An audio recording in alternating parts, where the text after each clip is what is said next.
Hey guys, my name is Alex McGregor, and for today's video I'm going to be showing you how to use the Move Shoot Move rotator as a time-lapse spinner, actually using the move, shoot, move function of it. And I'm going to show you how to use it with a DSLR camera and also a mirrorless camera. Now this video has taken quite a turn since I actually started it. This is my third session recording this video, so you'll see several different parts to it. The first part, I'm going to take you out on location and show you how to use a traditional DSLR camera. Then we're going to come back to the studio and I'm going to show you guys how to use something like an R5 or an Olympus or any of those other mirrorless cameras.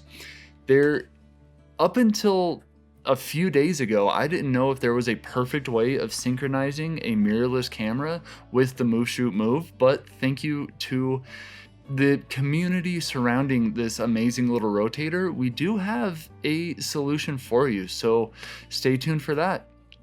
And all right, that's enough of me talking. Let's get to it.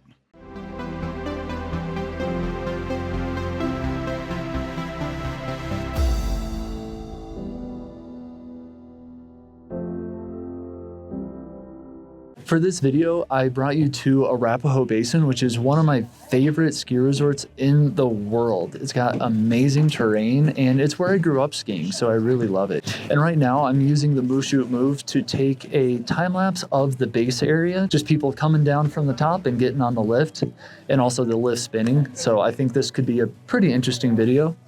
Now, as far as how to set up your Move Shoot Move, you want to install the 3/8 stud on the same side of the rotator that has the bubble level. That's because you want that bubble level to be on top, because keeping your rotator level, like perfectly level, is really important for time lapses, because as it spins, if it's at a level, you'll be able to see your camera gradually fall and it'll just not look very good. So that bubble level is pretty crucial for this setup. And having that stud on the top, then you can attach whatever mounting device you already have to attach your camera to the rotator. Right now, I'm using the Z mount from Allen Wallace, but you can also use a panorama head, or you can use a ball head, or the wedge from Move Shoot Move, whatever you normally have for your photography to attach your camera to your tripod will work perfectly for this on top of the Move Shoot Move. Then as far as mounting the Move Shoot Move to your tripod, again, you can use pretty much whatever you usually would. Right now, I'm using the 3-way geared head, but any ball head or whatever you would normally use would work just fine here also. You just want to make sure that you keep everything super level. Now, once you mounted your camera onto the Move Shoot Move, you want to install your hot shoe cable. So it slips right into the top of your camera in your hot shoe, and then you plug it into the side of the Move Shoot Move. There's two little ports that you can use, and you want to make sure you plug it into the one that has that camera icon. Now that you got your Move Shoot Move all set up and your camera mounted on there, let's talk about what you need to do to your camera settings to make it work with the Move Shoot Move. The first thing is that you want to make sure that your live shooting and your silent shooting are off. This requires you to have that mechanical shutter fire in order to trigger the rotation on the Move Shoot Move. And if your camera has a built-in time-lapse intervalometer, you want to go into those settings. You want to make sure again that your silent shooting mode is off. Now you want to turn on your camera's flash and double check that your live view shooting is off. Now you want to set up your interval shooting. So you either need to attach a separate intervalometer to your camera, or you can use your camera's built-in intervalometer system. Now, as far as your intervals, you want to make sure you give your Move Shoot Move enough time to rotate between exposures and then stop. So right now I'm using 2-second intervals between my exposures, and that seems to work out really well. But I am shooting during the day and it's pretty bright out here. So if you were doing this under low light situations, especially at night where you have like a 10-15 second exposure, you want to give the Move Shoot Move enough time to make the rotation stop moving and let any vibrations that might have happened go away. So something like a 5 or even a 10-second interval might be beneficial, but this is really something that everyone needs to test out for themselves and make sure they know what works best for their camera and lens setup. A little bit about your camera settings you want to use. I think it's always a good idea to shoot manual exposures and manual white balance, because especially if you're outside with unpredictable lighting situations, as things shift, your camera might compensate for the different lighting, but it could give a really weird flickering to your video, or you could have an entire color shift where it starts out blue and goes to an orange or a magenta. You just want to make sure that you're shooting on manual. That way you'll be able to synchronize everything really easily. Now let's talk about the move, shoot, move settings. You want to turn the rotator on by pressing the normal power button and select between the north and the south rotations. The north rotation will spin your camera clockwise, so it'll look left to right in your panning, and the south setting will spin your camera counterclockwise, so it will look like you're going right to left. So however you want your time-lapse to look, you know what you need to do as far as north and south. Now there's the other rotation speeds that we can talk about. For using the hot shoe mount, you don't really want to use the star or the half speed rotations, because those will just move consistently. They won't care what your exposures are doing. If you want to trigger the rotation by the hot shoe cable, you need to make sure you're on one of those 4 shooting modes with the numbers on them. The .125 shooting mode will move your camera the furthest, and the .05 shooting mode will be the smallest rotation between exposures. Here's a little test I did of all 4 of those shooting speeds.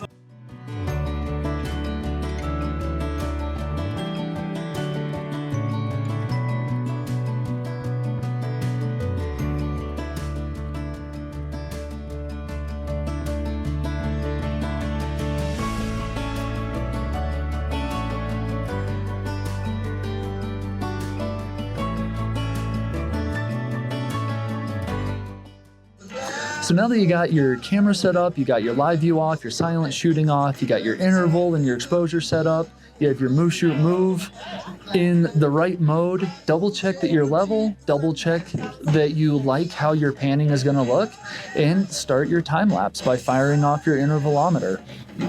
And then you should be able to watch and maybe even hear your move, shoot, move, move, shoot, move, very subtly between those exposures, and over the course of a few minutes you'll definitely notice a bit of a difference. So that's how you set up your camera for either a Nikon or a Canon. Right now I'm going to show you guys how to set up your camera for an Olympus, a Pentax, a Fuji, or one of those other mirrorless cameras. I thought it would be fun to go out to A Basin to do that, and the patio was super quiet for a while. There was just like one other group of people like way off to the side. And then the music started. Let's talk about how to use one of these other camera brands. For this example, I'm using the Olympus OMD EM1 Mark III mirrorless camera. Now I can't just plug the hot shoe cable into here and then into the move shoot move. The way this and a lot of the other mirrorless cameras work, they just won't trigger it. So we have to do a little bit of MacGyvering here. Now your base setup is essentially the same. You attach the bottom to your tripod, you attach the move shoot move to whatever base here, and then you attach your camera to the move shoot move. For this example, I'm using the wedge to attach to my imaginary tripod, and then a really simple ball head to attach my camera. Set it up nice and level. All of the things are exactly the same as far as that goes. The difference is how you trigger the move shoot move itself. For that, you do need to plug in an intervalometer. You can buy one of these from Move Shoot Move that will work, but I use the Neewer Easy AC1 intervalometer that's wired. It works to trigger a lot of different cameras, like a lot of different Canons that just have the little jack that looks like a headphone jack. It also works with this Olympus, and it works with this Move Shoot Move. So I got pretty fortunate that this little guy can do all of those different things. Now you plug it in on the side, exactly how I showed you to plug in the other port, and then you need to set your interval settings. And this is where it does get kind of confusing. I reached out to some on the Facebook group, and I've done a good bit of research myself, and it doesn't seem like there is a perfect way of syncing your intervals between your move, shoot, move, and your camera. Let me get the best instructions I have. So these are the most up-to-date instructions from Move Shoot Move on how to do it. You connect your external intervalometer to the port marked with the camera, like I just showed you. Then you set your camera's parameter for a time lapse. So your delay, your time, your exposure, and your interval. So you want to set up that first in your camera. Most of these cameras have a built-in intervalometer. If not, you can get another one of these wired or the wireless ones that sit on the hot shoe cable and just plug into the side of your camera. Whatever you would normally use to record a time lapse with your camera is how you should be doing it in this instance. And then you want to set your settings. So usually you'll have your exposure time either on like an aperture priority, or I prefer to do full manual exposures. So say your exposure time is like a 50th of a second or 1 second or whatever it is, you set that in your camera. Then you set your interval time. And again, it is good to give the Move Shoot Move a couple of seconds to make its rotation. So I've been doing 2-second intervals and a 1-second exposure time to record a time lapse, and that worked out pretty well. So your camera takes 3 seconds to complete that whole interval sequence where it fires your frame, exposes for 1 second, then pauses for 2 seconds, and then continues. The third step from Move Shoot Move is that you want to set your MSM's intervalometer. So the one that you have plugged into it. You want to set your delay time to 0, your exposure length to 0, and set your interval time to match that of your camera. Set the number of shots to match your camera, and you're ready to shoot. Activate the external intervalometer connected to the MSM rotator immediately after your camera's first exposure. So that seems simple enough. If you're out during the day and you're doing like 1/100th of a second exposures, you can set that in your camera, set your interval time to 2 seconds or 3 seconds, or whatever you want it to be to make your time lapse look how you want it to look, and then just match that interval time on your remote. Now the funny thing is that 1/100th of a second exposure will add up over time, and eventually you will start to eat into the difference and the two intervalometers will become out of sync. I don't know the best way of fixing this. All right, I am going to interrupt myself right there. I was about to go into some explanation about motion blur and how you won't really notice if your camera gets out of sync. While I believe that is true, it is something that everyone has to test out for themselves if you are okay with the synchronization not being perfect. But we do have a bit of a solution for you. And for this solution, I'm actually going to send you guys over to my buddy Time-Lapse from the UK, who has a device that will run your camera and your rotator simultaneously and synchronize the exposure and the intervals perfectly. So Tom, take it away. So we want to trigger the Move Shoot Move rotator with our camera so that when we're doing time lapses, we can have a nice smooth time lapse action. With the new, this is an R6, and on the R6 and the R5, we've found out that when shooting in manual mode, the hot shoe does not trigger the Move Shoot Move rotator. I have spoken to Canon about this and they're investigating. However, we have a solution. This is the LR Time-Lapse Pro Timer 2.5 intervalometer. It's a specific intervalometer designed for time-lapse and is an absolutely fantastic piece of kit. It has 2 ports, and what we're going to do is we're going to use these 2 ports, and it has a small screen. There is a new version just come out, the 3, but the only difference really is a slightly larger screen.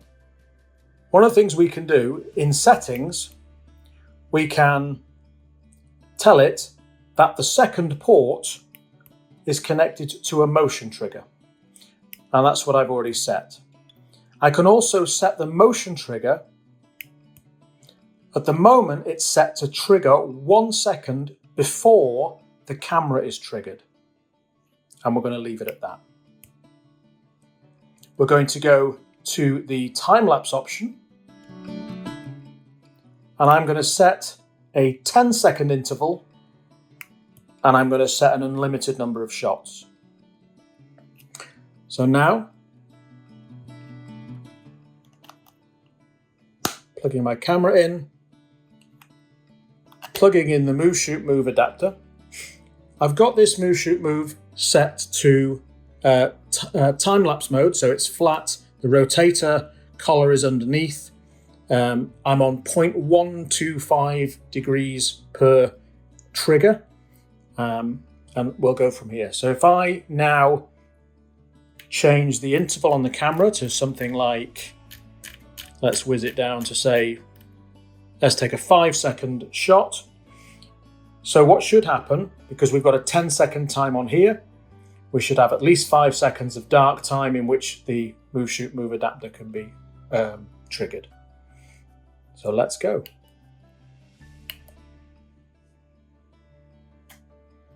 So the camera has been triggered. Now you should hear, there we go. 1 second before the camera is triggered again, the rotator moves. Goes again.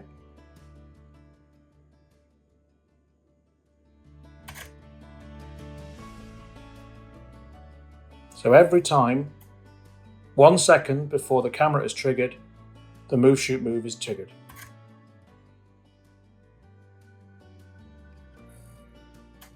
I don't know if you can hear the rotator. It's very difficult to actually see it happen on this, but I can hear it from where I am. I'll just let it play for a little.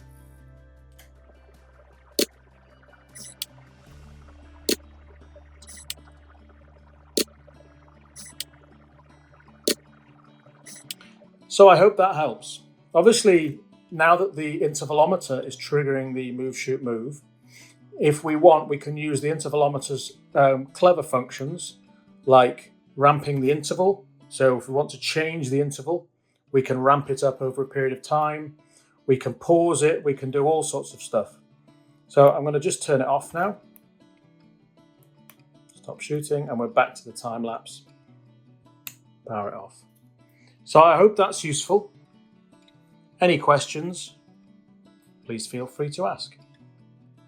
All right, Tom, thank you so much for that explanation and that really cool time-lapse remote from LR Time-Lapse.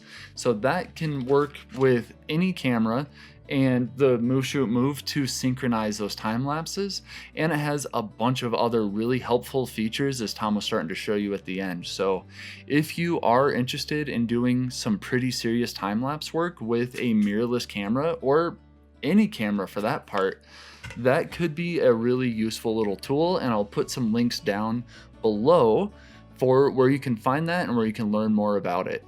Now I'm going to show you guys some time lapses that I made using both the Olympus OMD EM1 Mark III before I knew about that amazing little remote, and also some that I made with my traditional 80D, and you guys can see the settings and see how it worked, and then you guys can give me some feedback. What did you like? What could I do better? How can we learn from each other in this whole process of using the Move Shoot Move for a time lapse? So check those out right now.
Okay guys, so thank you so much for watching this video. Please, as always, in the comments, let me know if you have any questions or suggestions.